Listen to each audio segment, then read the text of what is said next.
All righty, if you'd like to call the roll, that'd be great. We'll get started with our meeting.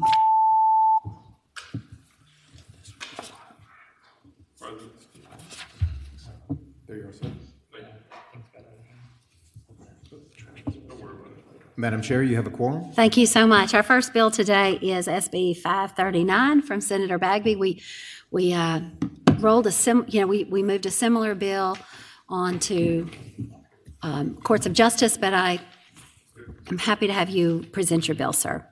Yes, so 530. Okay, is there a motion? So moved. Second. Okay. Thank you. The substitute incorporates language from Senator Serville's bill, as well as includes amendments proposed by the Department of Transportation. This bill puts up guardrails on how law enforcement can use and store data for local use for automatic LPR, license plate reader technology.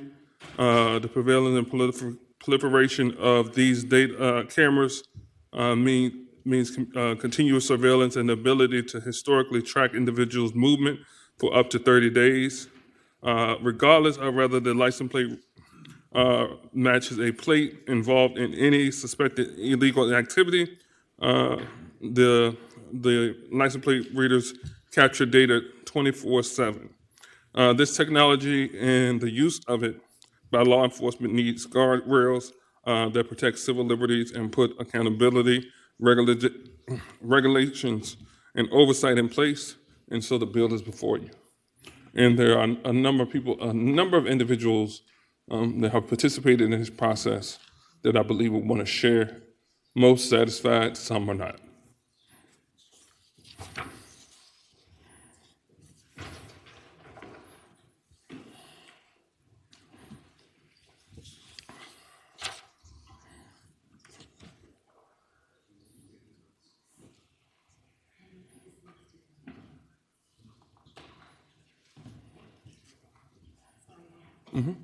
Have fun.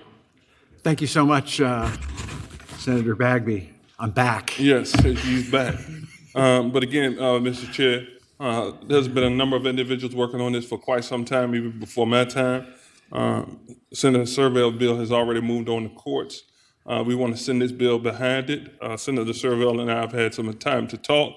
I think we were both aligned, and again, I think I will reserve any time that you will give me for this bill to hear from those individual stakeholders that are either pleased with the progress or not satisfied. Thank you so much. And questions from the committee first. I would prefer we wait. Do we have a substitute? We moved a substitute. We moved it? Okay. We're good. So, yes, questions from I don't think we voted on the substitute. Okay. So moved, All Mr. in Chair. favor of adopting the substitute, say aye. Aye. Opposed? Substitutes before us. Senator Roan. Thank you, Mr. Chair. Would the patron just be able to describe any substantive differences between this bill and the one from Senator Serville? That's what I described earlier. I would prefer if we would let the individuals speak that are, one, satisfied with where we are, and two, they'll tell you why they're not satisfied. I don't want to get ahead of them. Okay. Mr. Chair, I'm sorry. Senators, oh, you have a follow-up? Oh, yeah. Follow-up, Senator Roan. Thank you, Mr. Chair. I was just saying, I was reading the substitute as the patron was explaining that, so sorry, missed any explanation. Okay, no problem. Okay. Senator Sturdivant. Thank you, Mr. Chairman. I'm happy to listen to the patrons' witnesses, and that may Or answer we're my going to be question. here all evening. Yep. Thank you. Any other questions? If not, is there anyone here to speak in favor of the bill? If there's anyone online that would like to speak in favor, please raise your hand. Welcome. Good afternoon, Mr. Chairman, members of the committee. Amy Perrin-Seibert on behalf of Flock Safety. We were here with Senator Serville's bill. We appreciate all the work that Senator Bagby has done to get us to this place where I think we are much closer on a bill that we all agree on. There are a couple changes in here. Some of them are mostly related to VDOT right-of-way, as well as some changes about the exceptions, making sure that the port is still able to use license plate readers that are not law enforcement purposes. And that's in that first section. Those are in the lines 20, to 26 are the new lines that kind of just clarify what things are not being used that are not license plate readers for the purposes of like weights and port stuff. I think I have the right version of the substitute anyway. And then a couple other pieces that were added was we added at the front end when an officer either signs on to the system, they have to certify that they're using it for law enforcement purposes only. They can do that electronically or in writing, which is an important piece to kind of, again, clarify that what they're using it for. And then the other piece is the traffic regulations, which is on lines 124. That's the piece that deals with VDOT, and I'm happy to defer to Joanne Maxwell from VDOT to talk about why they needed those changes. And then the final thing was that in section J, that was the sort of the parts of that the law enforcement had to report monthly. We sort of rearranged that just so it was a little bit clearer and made sure that instances of misuse would also be documented, because that's another piece that was important to the senator. I think those are all the pieces that are a little bit different from the Senator Serville's bill. Thank you, Ms. Siebert. Okay. Appreciate it. Next. Good afternoon, Elizabeth Hobbs from the Virginia Sheriff's Association. We support this bill. LPRs are a valuable law enforcement tool, and this bill, like Senator Serville's and a similar bill in the House, put guardrails on the use of LPRs, and we support it. Thank you. Thank you so much. Next. Mr. Chairman, Dylan Bishop on behalf of the Virginia Law Enforcement Sheriffs, and we'd like to align our comments with the young lady who spoke before us. We support the bill and appreciate the patron. Thanks. Thank you so much. Is anyone else here to speak in favor of the bill? Is there anyone here to speak in opposition to the bill? If there's anyone online that would like to speak in opposition, please raise your hand. Please proceed. Thank you. Go ahead. My name's Abby Phillips. I'm from the Legal Aid Justice Center. I'm sorry, from where? Legal Aid Justice Center. Okay. We have a nuanced position on this. We believe this technology should be regulated. Our organization serves low-income communities that are historically marginalized communities and have often been over-policed. And we are concerned with how this technology will interact with those communities and potentially lead to some over-criminalization, especially for low-level offenses. In Senator Bagby's original version of this bill, it had a warrant requirement to access the data after 8 hours of unrestricted use for law enforcement. And that is what we would like to see applied to this bill, and that is what we've been advocating for. We're also concerned without the warrant requirement, an active criminal investigation could include so many things. And we are very concerned about capturing those low-level offenses in these active criminal investigations. And without those guardrails and parameters, we think this could cause harm to some of the communities that we serve. Thank you so much. I believe I had Senator Sturdivant first in the queue. Senator Sturdivant? Still got one more. Mr. Chair. I'm sorry? I thought he had a question for no, okay. Please, go ahead. Mr. Chair, members, Chris Kaiser, ACLU of Virginia. We have concerns about this bill similarly to my colleague before me. This is an incredibly powerful type of technology. It subjects people of Virginia to continuous and general surveillance. And so our position is basically that if we're going to undertake a significant expansion of that technology from localities to all of our highways across the state, there need to be adequate checks and balances and enforceable guardrails against misuse. In our view, that has to take the form of some kind of check and balance through judicial oversight with a warrant requirement. We also recognize that police need to be able to access this data in exigent circumstances, so we're open to an 8-hour window for exigent circumstances. However, without that warrant, we can't support the bill. Thank you. Okay, thank you. Thank you so much. Before I get to the Senator Sturdivant, did you have a question for at this stage, or we want to bring up folks in opposition? That was opposition. I mean, before we bring up anyone else, is there someone you wanted to question? I'm sorry. If you don't mind, Mr. Chairman. And just the question I had was that there was a warrant requirement in the original bill, and that's not in this bill, as I understand it, not in the substitute. There was, excuse me? The warrant requirement that was in the original bill. In my original version? Yeah, that's no longer in there. Okay, and then follow-up question to that, Mr. Chairman. Senator Sturdivant. Has there ever been a work group done in the off-season to look at this technology to try to get the stakeholders involved? Has that already happened? Not to my knowledge, but the people behind me would know best. What are they saying? All right. Thank you. Senator Rome. Thank you, Mr. Chair. Mr. Chair, I'd like to ask a question both to Legal Aid Justice Center, ACLU on one side, and to Ms. Seifert on the other side regarding the warrant part. In particular, my understanding, having discussed earlier about the difference between the 8-hour and the 30-day, is a 30-day, there's like a, basically it's kind of like a standard protocol issue that it's not about releasing stored data or misuse of data, that there was a real reason for why they needed that. And to have that done without a warrant was apparently, if I'm not mischaracterizing this, my understanding about it was that was kind of just standard protocol. And then the 8-hour concern here was basically that, would that give enough time to review the data? Would that give enough time to basically do what you need to do to, track whatever it is? Can we figure out, or would the witnesses be able to explain what gulf remains between the two of them, or what disagreement there is regarding the 30 days versus the 8 hours? Yeah, I think these are probably two separate issues. The 30 days is the retention period for how long the data is stored in the cloud after it captures images. And the 8 hours of unrestricted access to that data is separate in terms of police can access that data coming through on the cameras for those 8 hours before the warrant requirement is in place. So it gives them unrestricted 8 hours before they would need to ask for a warrant to access the data.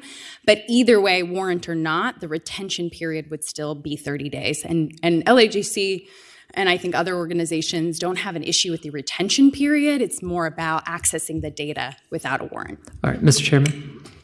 Senator Rome. Can I hear from Senator Rome. Thank you. Can I hear from the other side on that, please? Yeah. Thank you, Mr. Chair. And then I would want to frame that a bit. Sure. Hopefully I answer this question, and I might actually defer to Elizabeth Hobbs with the Sheriff's Association too, just because I know she knows this a little better than me. I think that, like, for us, the 30-day in this bill and the Senator Serville's bill that we had, it is a 30-day retention, but it is a 30-day access period too that the police have. And one of the reasons that we have that with no warrant is no other states in the country require a warrant for this. And there is what is called plain view doctrine, which is if it's in plain view, you don't need a warrant. Again, I want to defer to Elizabeth Hobbs if I need to, because I'm not an attorney, but I know she is. But the idea is that, if a police officer is sitting on the side of the road and they're looking for a stolen vehicle, they can sit on the side of the road and write down license plates, and they do not need a warrant for that. So this image of a license plate is also the same as that, which is why you don't need a warrant for it.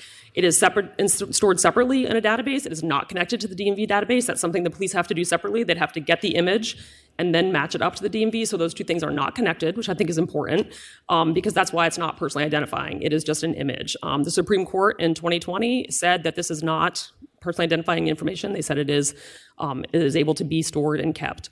And I think that is an important difference between those two things. And the other reason that 30 days is the reason when we worked with the police officers and the police departments we work with, they said that was the shortest amount of time. There have been incidents where you need to be able to go back and look for something in that 30-day time period to be able to find something. And the issue with warrants is it's just not necessary. Thank you. And also, I know you asked for someone else to respond to that as well, didn't you? It was just a joke. Okay. Okay. But I do want to make sure it's clear that it's been shared with me that Minnesota and Utah both have warrant requirements for their LPRs. Okay. No? Okay. I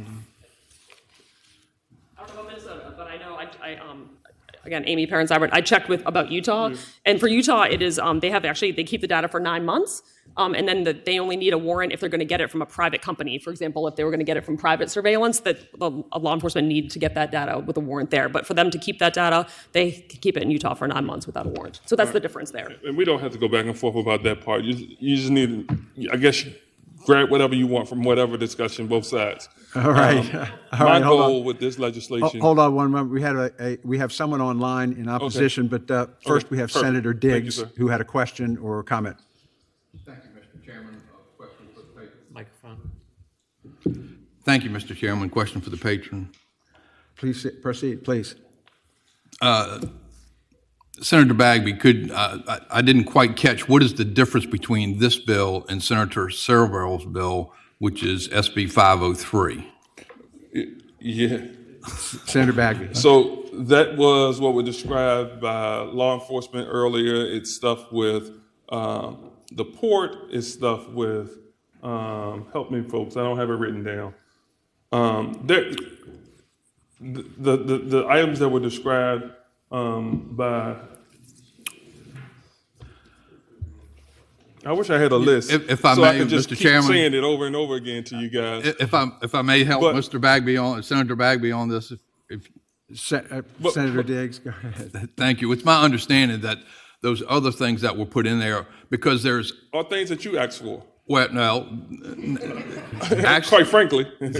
well, it was trying to clear up things because there's more than law enforcement that uses license plate readers at toll operators, the ports, And those are the commissioner things- revenues and all that. And so it was trying to be something that would encompass all of these things so that they wouldn't get caught up in these restrictions that you would put on law enforcement because of the civil liberties aspect, but yet let toll booth operators, ports, and those others continue to conduct their business. That's my, unless there's something else other than that. No, Senator Bagby. Mr. Chair, I feel like this is at the end of one of those medication commercials where you have to list all the things because all the people have said all the things about LPR, and rightfully so. There's a lot that goes into this legislation. There's an important piece of legislation. But if you all continue to ask me to run down those things, I'm gonna have to put that on a record and just push a button. But they are important things. I think you know what they are. Mr. Chair. Hold on one second. Are you? But I'll let Eric go first, and then I can finish. Okay, Senator Aird. Mr. Chair, procedurally, I am wondering, and I'm sorry, I apologize for being late, and maybe you all have discussed this already. Will this also be going to courts so that both can be, because I feel like we're getting into some of the questions that are. Yes, it will. We wanted to give it a full hearing here, but at the same time, the motion will probably be to report and refer to courts. Thank you, Mr. Chair. All right. Can I provide some clarity to that too, Mr. Chair? Go ahead, Senator Bagby. And to help folks out, I have been talking to Senator Serville. I think both sides have been talking to Senator Serville. The goal today is to make this bill a little bit better, hopefully much better, and get sides closer together. And so when this bill follows his bill to courts, this bill would be the one that we move forward. It will be under Senator Serville's name. So I'm not trying to get a win. This is just trying to make the bill better. And I think we're down to one issue. I could be wrong, but I think we're down to one issue, and that's how long, that is the warrant requirement. Okay. Okay, thank you. And next we have Senator Williams-Graves. Thank you, Mr. Chair. Quick question on that process with regard to going to courts, the fiscal impact on this. Do we have time for courts and finance to get whatever ends up out of courts to finance so that it can also be heard there? Because I think we're running out of time. If I could editorialize here, my understanding is yes, there will probably be some finance and appropriations activity on either tomorrow or on Monday next week. So to be able to deal with those things. I believe Senator Aird had another question or comment. Mr. Chairman. I just wanted to ask Senator Bagby, amongst some of the things that you moved into this bill in preparation for its continued conversation, was the data trust that appears in yours. Does that remain in what you have as you move it over? From my knowledge, it does, but I really just got out of session. They have been working with my staff to update it. To my knowledge, it does, but the stakeholders actually know more about actually what it is than I do, because they were working up to the last minute to make sure it was updated. I'll take a look. I just wanted to check. To my knowledge, it does. Am I wrong? It doesn't. It's not there. Oh, interesting. Okay. Senator Aird, Thank you, have Mr. another? Chair. Senator Aird? Nothing further. Okay, you're good. I believe we have someone in line on opposition, and then I'd like to have Ms. Maxwell come forward, or you don't? Okay. You know what I saw I'm gonna you. do? I saw you know in what, line. you know what I'm going to do right now? I'm going to let my bill go, and I'm going to let Servell bill move forward. So I will make a motion to strike my bill. Now, do you So sure you moved, want Mr. Chair. You sure you want to do that? I am sure, because what I want to happen is not happening with the stakeholders. And so Servell bill will be the bill and the vehicle. So moved. Second, suspend one moment. I think we're good with striking. Okay. We have a motion to, Senator Aird, did you have another? You're on the list here. It is. Mr. Chair, I know you. Hold on, let me say this. Whoa, everybody. Let me help you, because Senator Bagby. I stepped up and worked on this bill to get folks talking.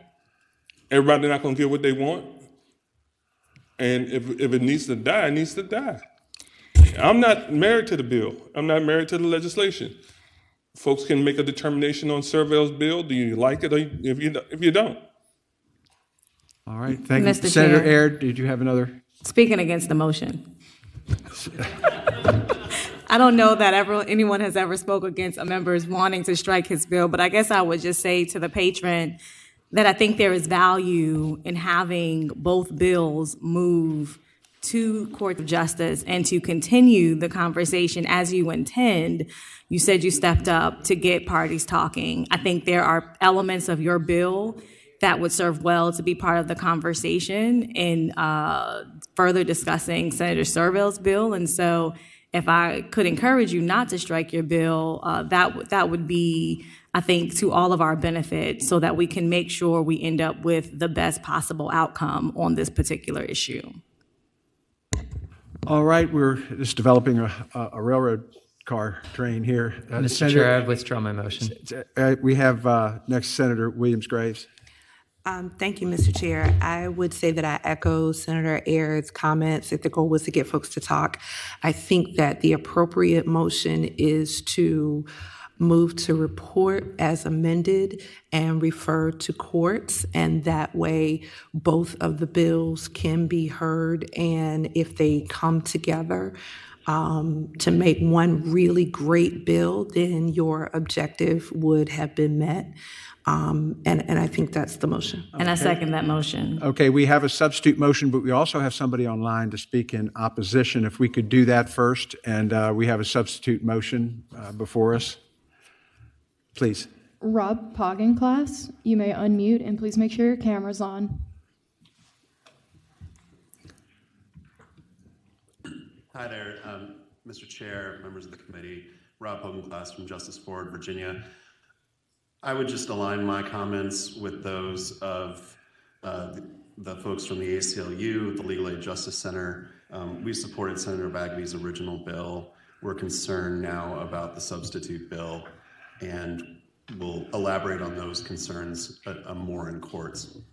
Okay, thank you very much. Well, Senator Bagby, you have a fan club here who do not want to see your bill struck in the best interest of the Commonwealth, and we have a substitute motion. And if you wish to strike, you can probably do that over in courts, but right here we have a substitute motion. That's the one before us, and that's to report and refer to the courts committee. Mr. Clerk, would you open the roll, please?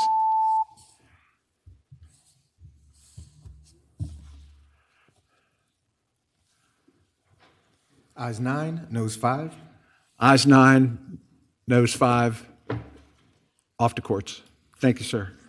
That's like a wild ride. Yeah, that was different. Thank you, Chair Boy Scout. Next in this, but certainly not least, we have Senator Stanley. All right, let's bring it back together for Senator Stanley's Senate Bill 94. Senator Chairman, Stanley, tell us about. Mr. Chairman, in 14 years I've learned so much, so I want you to strike my bill. So moved. Second. I mean, I'm going to call that the Bagby. I mean, that one was in the bag. Brilliant no move. question. I mean, that was smooth. Go ahead, sir. I'm just blown away by this. I don't know if I can move forward. I'm so enthralled by what I just saw. Mr. Chairman, if you recall, members of the committee, this bill was to attack a specific problem, and that was what we were seeing down, especially in Southside, Southwest Virginia, but it's happening everywhere. You have tow truck companies that are using paramedics, first responders, that respond to accidents or disabled vehicles or trucks on the side of the road. And they talk to these first responders and they say, hey, if you can give them my card and they have numbers on the back and they call us and we use them, we're going to give you a kickback. And so this is a problem. But when we talked about this the first time, we had some issues with perhaps the unintended consequences of having somebody, a tow truck driver sees a disabled car on the side of the road and stop and say, do you need a tow? That somehow they would be violating the law. So went back and made adjustments to hopefully help the committee. The other issue seemed to be with Senator Suderline, but he's not here, so I may not make a big deal about it, was the Class 1 misdemeanor certification. So what we did is, and of course, my staff didn't get the amendment down, but we just struck, if you look at line 70. Mr. Chairman. Oh, yeah. Mr. Chairman, thank you, Mr. Chairman. Mr. Chairman, would the patron ask us to move the amendment so that we can actually have it in order so that we can read it and follow along? We need to adopt the amendment. Second. All in favor, say aye. Aye. Opposed?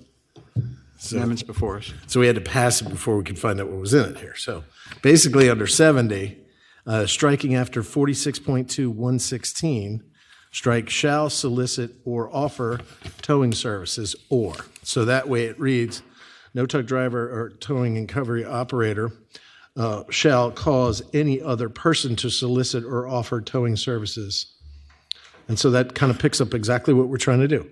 We're trying to make sure that we're not having these tow truck operators incentivize our paramedics to, help them get business, kind of in a bribe situation. So, and then the issue that Senator Suderline had was it was a Class 1 misdemeanor, which of course I'd forgotten. It's a $2,500 fine, 12 months in jail, usually serve 6. And so the second options are if you want this to stick, then you could lower it to a Class 2, which has up to 6 months in jail, $500 fine, $1,000 fine, and then Class 3, which is just a $500 fine.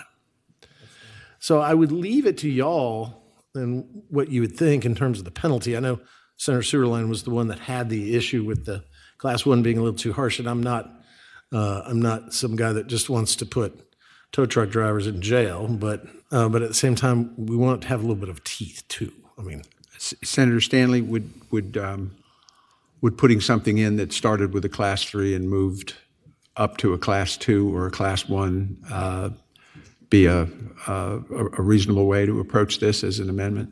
Mr. Chairman, yes, of course. I mean, what we're trying to do is stop behavior.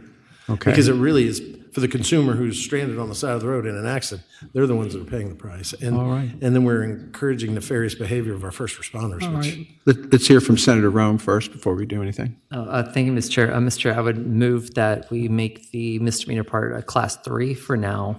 And if you want to do it, you could also have as a repeat offense would be, any repeat offense would be Class 2.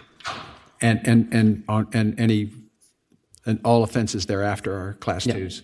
Yes, Mr. Chairman. That's my motion. Mr. Chairman, I find that to be a friendly amendment, and I think. All right. Do we have a motion? Do we have a second? Yeah, we do. All in favor of that motion, say aye. All opposed? That amendment is now before us as part of the bill. Senator Stanley, I have a question. Sure. I had a version of this that did not make it through a couple of years ago.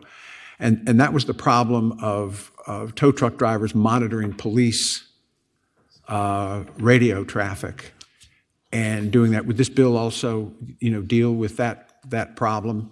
There's no chain of witnesses here or anything. They just heard it and they rushed to the scene and, just happened to be there.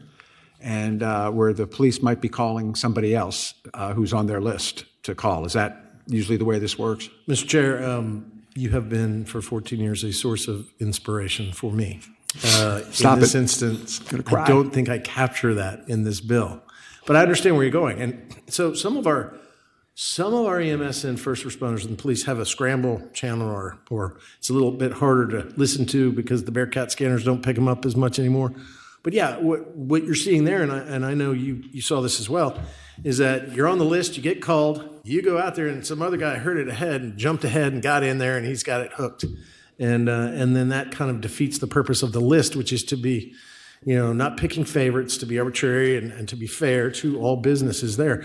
In fact, Mr. Chairman, one of the problems I think we're seeing with the list is that a company will have Billy Smith towing, and then he'll have another one. He opens another one called, BS towing. And hey, that worked out great.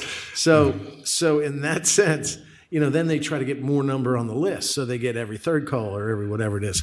And those are problems that we need to approach because, again, it's a consumer issue and a quality issue as well. Yes, indeed it is. But this is very similar to what's done at the jailhouse. When you list the bail bondsman, you continually rotate the list to make sure that everybody gets a turn at the top. Right. And it's the same thing, I assume, that the police do here in whom they call. Yes. When they call into the dispatcher takes care of the proper call to the person whose turn it is. Mr. Chair, there is a list that is maintained by the local state police division for that region and or area within a certain square mileage, and they work off that list in turn. All right. And this was kind of claim jumping that list as well. Very good. Is there anyone here to speak in favor of the bill?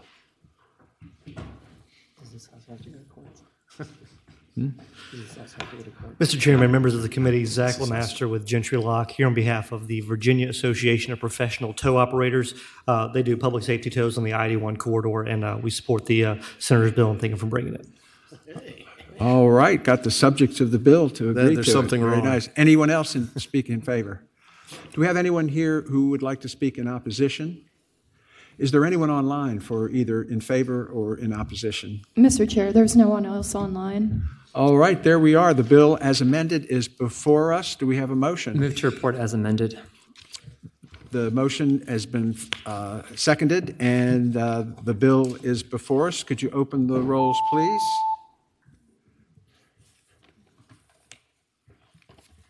Ayes 14, no 0. Ayes 14, no 0. You're on your way to the uncontested docket. Thank you, Senator Stanley. And thank you, Mr. Chairman. Is there anything else for the good of the committee? All right. On behalf of Senator Boysko, thank you for your service this year, and we'll save up your strength, and we'll get after the House here in a week or so. The Senate of Virginia, Richmond, Virginia.